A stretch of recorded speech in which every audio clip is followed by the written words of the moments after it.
What is that?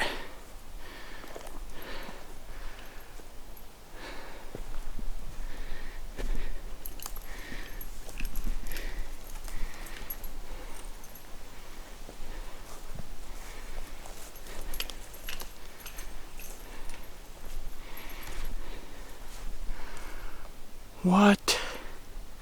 Look at that. That looks pretty purposefully placed to me, guys. Gage, stop chewing on that. At least until I get to film it. What is this?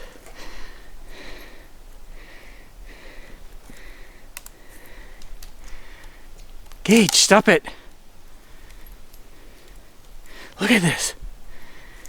Look at all the ends are broken, and there's a whole bunch of them laid here on cross support. What is that?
Thanks, Gage.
What is that?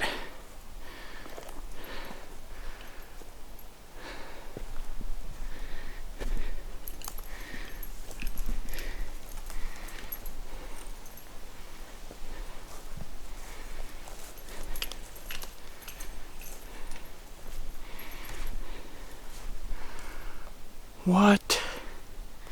Look at that. That looks pretty purposefully placed to me, guys. Gage, stop chewing on that. At least until I get to film it. What is this?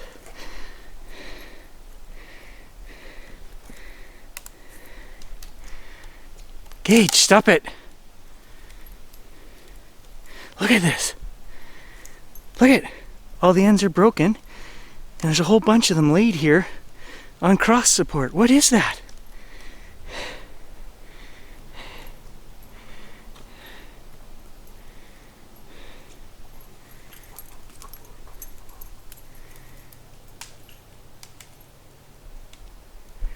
Guys, welcome to the show. I've been walking out here for a couple hours now, and we are in a new part of the swamp which we have droned over before but never walked to. It's very wet and hard to reach. This is where the water starts. I was not going to talk through this video, and I found some cool stuff already, which I'll show you guys. I found something that looked suspiciously like a footprint, even with little toe marks in there. Only one. I didn't see anything else in the ground. Very soft. I'll show you guys that, but what is this? Two things come to mind. Some kind of hunter blind, but all of the ends of this thing, they're not cut, they're broken, which is suspicious to me. Like, there are root ends here in a fort, like a kid's fort. But I'll tell you guys right now, like I said, I have walked literally, I'm an hour and a half, an hour and 45 minutes from my house straight back in the bush. There are no houses around here. I can't see kids coming out here to build this. So if it's not hunters and it's not kids, and this looks like all natural break-offs, you tell me, what is that? Let's film it a little closer. All the ends are broken. There are no cut ends on this thing. And then there's like root ends. There's a couple of them that are root ends. Every one of them just broken off. And 1, 2, 3, 4, 5, 6, 7, 8 of them laying here. A couple more over here. But then it looks like, you know, they're laying on these horizontal ones, and these are snapped off as well. They're not cut. Look at this with a hunter's eye. You can see 50, 60 yards back there, and there's like a, this might even be a game trail right here, I don't know, or it could just be an opening in the trees. But then you've got a nice opening down below, so this would be a spot where somebody could put a hunting blind. But I don't see any signs of human. No ropes, no cut marks, no garbage left here from a snack. Quite often when guys hunt, you know, they leave their garbage sitting here on the ground. I don't see any of that, so I don't know.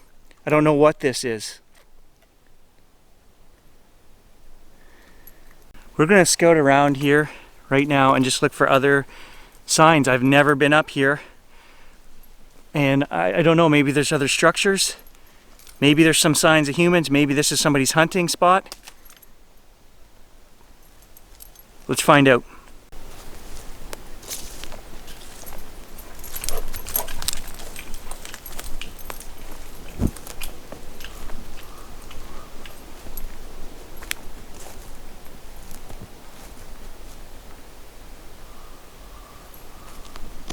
The water is just down here over the edge, 200 yards, and the big swamp runs straight back that way, which we've droned over many times.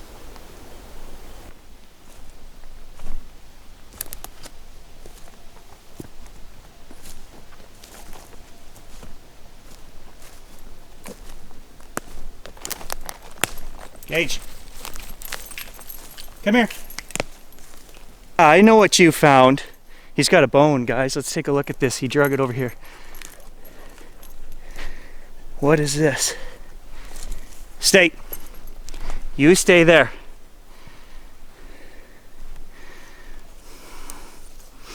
Look at that.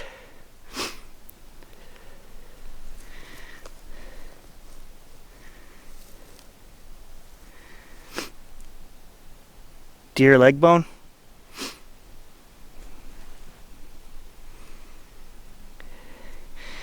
That doesn't look like hunter to me, because when a hunter takes a kill, they cut that bottom leg off, right? With the hacksaw. This is just raw joints snapped off on this end here. Raw joint. Hoof joint down here. This is the hoof. So a hunter would cut that right here with a hacksaw. We do have wolves, we do have coyotes. This could be a natural deer kill. But that's cool that it's right here where that structure is.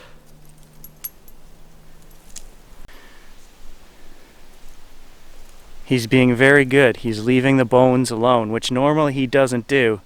He'll take that and run from me until I take it from him. But today he's listening. You're a good boy. Come here, buddy. You're a good boy. Okay, go find that squatch. Go on, go find him. This way? Okay.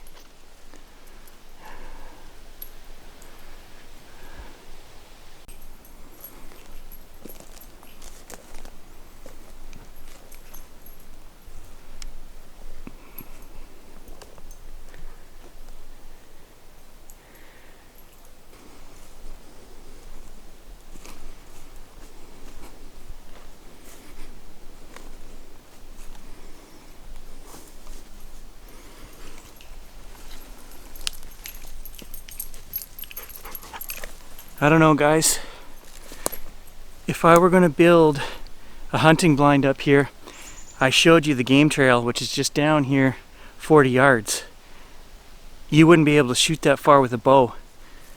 And it's not a clear shot up here. I would come right down here. I'll show you guys. There's lots of spots right on this game trail. We're kind of climbing down. And right here where Gage is standing, I would put a blind right here. You're just, 10 yards off the game trail. If you were going to shoot a deer. So right here is a nice opening where you could build your blind. And I'll turn the camera around, or I'll just turn around and show you. Right there is the game trail. You can see it. I wouldn't go up in the bush 40 yards there when it's wide open right here. This is the game trail coming right here through a nice opening. And if you're a seasoned hunter, you'd want to be right where I am right now. Just a little bit higher here, build your blind, and you would take something out of that end or this end when it's coming down the game trail. Now that's just my hunting logic. Does everybody think the same as me? No. Maybe the guy didn't have as much experience. Maybe he hasn't been hunting for 40 years. Maybe he likes making things difficult on himself. I don't know.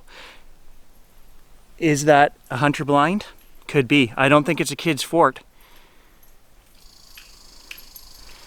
Could it be something else? Could it be what we're after? Yeah, it could be.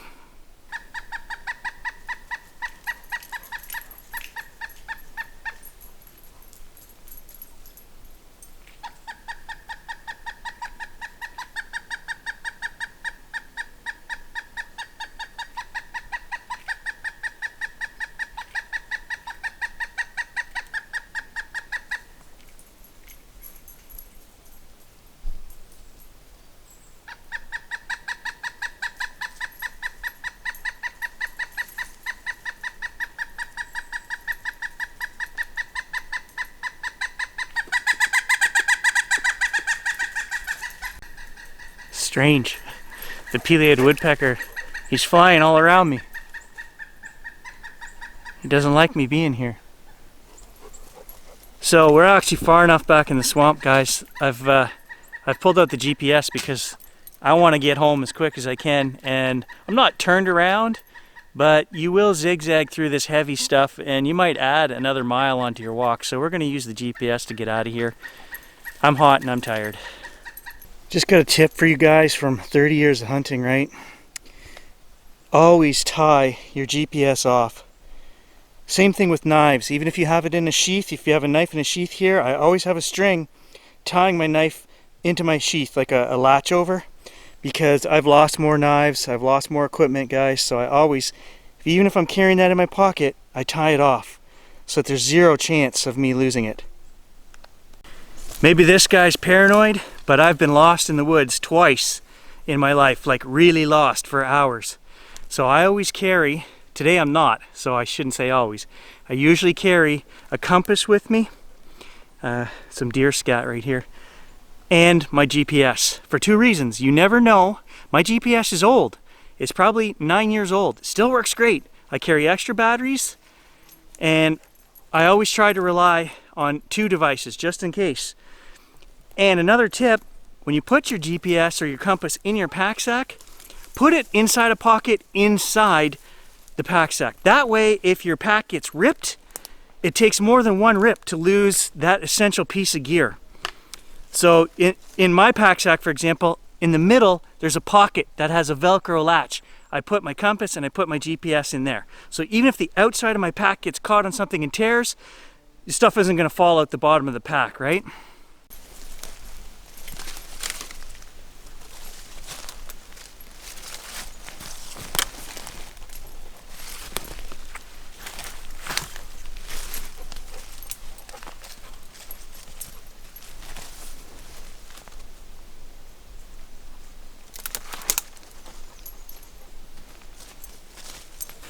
Well, that was a really good walk, guys. We found some pretty cool stuff today.